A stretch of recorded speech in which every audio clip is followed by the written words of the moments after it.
یہ ہے یروشلم، اور اس کے دل میں بسا ہے ایک مقدس مقام۔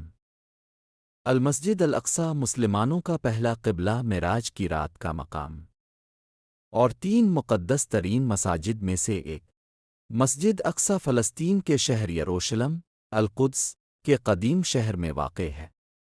یہ 1,44,000 مربع میٹر پر پھیلا ایک عظیم احاطہ ہے جسے حرم شریف ٹیمپل ماؤنٹ بھی کہا جاتا ہے۔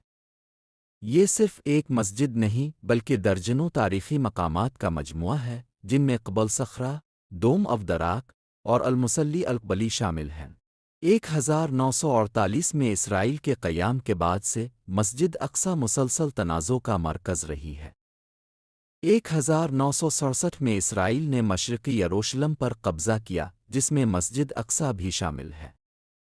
فلسطینی اسے اپنی شناخت، آزادی اور مزاحمت کی علامت سمجھتے ہیں۔ مسلمانوں کو اکثر عبادت سے روکا جاتا ہے، جس پر پوری امت مسلمہ تشویش کا اظہار کرتی ہے۔ مسجد اقصی پر حملوں اور بے حرمتی کے خلاف پوری دنیا کے مسلمان آواز بلند کرتے ہیں۔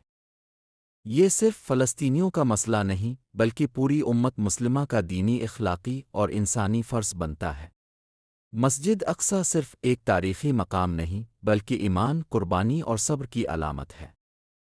یہ ہمیں یاد دلاتی ہے کہ ظلم کے اندھیروں میں بھی امید کا چراغ جلایا جا سکتا ہے۔ آئیے دعا کریں کہ مسجد اقصی پھر سے امن، آزادی اور روحانیت کا مرکز بنے۔